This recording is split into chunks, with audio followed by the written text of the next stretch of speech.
વડોદરા તાંદલજા ખાતે કૃત્રિમ તળાવ બનાવવા આવેલ કોર્પોરેશનનો વિરોધ કરવામાં આવ્યો। હાલમાં મુસ્લિમ તહેવાર મોહરમ આવી રહ્યા છે, જે બાદ તાજિયા બેસાડવામાં આવે છે, જે 5 દિવસ બાદ ઠંડા એટલે કે વિસર્જન કરવામાં આવે છે।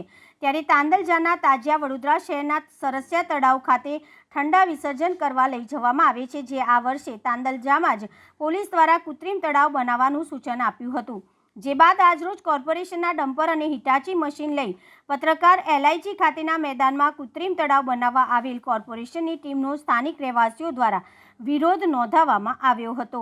તળાવ નહીં બનાવવાનો આજરોજ સારા માટે ભેગા થયા છે કે અહીં તળાવ બનાવવાની કામગીરી હાથમાં લીધી છે કોર્પોરેશને, એ ગેરકાયદેસર છે। કારણ કે આ મેદાનની ઉપર નીચે વરસાદી ગટર પણ નાખેલી છે, પાણી તો ત્યાંથી જતું રહેવાનું છે, તો તળાવ ક્યાં બનવાનું છે?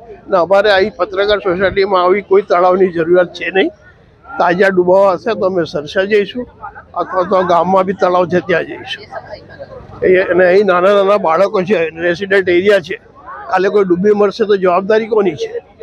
એટલે આ સ્થગિત કરવા માટે મહેરબાની છે। નામ શું? પઠાણ મોહમ્મદ સગીર।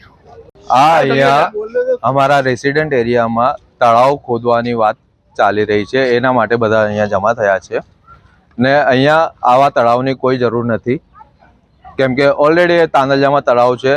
એવું હોય તો તમે ત્યાં જઈને એ સુધારો, ત્યાં બાજુ અમે તાજા ઠંડા કરીશું, ત્યાં બનાવી આપો। અહીંયા કોઈ જરૂર નથી, કેમ કે અહીંયા બધા બાળકો ને બધા રહે છે, એ અંદર રેસિડેન્ટ એરિયા છે ને અહીંયા બધા લોકો ફંક્શન પણ અટેન્ડ કરે છે। આગળ તમને કોઈ નોટિસ આપવામાં આવી છે? આની કોઈ જાતની કોઈ નોટિસ આપવામાં આવી નથી ને એકદમથી આવીને આજે ગાડીઓ ઊભી થઈ ગઈ છે, એટલે બધા જમા થઈને આનો વિરોધ કરવા આવ્યા છે અહીંયા। શું તમારા અહીંયા કોઈ મીટિંગ કરેલી કે કોઈ જાણ કરી છે કે આ લોકો ડાયરેક્ટ આવી ગયા છે? ના, અમને કોઈ મીટિંગની જાણ થઈ નથી ને અહીંયા બધા સીધા આવીને ગાડીઓ ઊભી કરી દીધી। આમાં છે ને આ ગ્રાઉન્ડની અંદર નીચે વરસાદી ગટર પર શું નામ તમારું?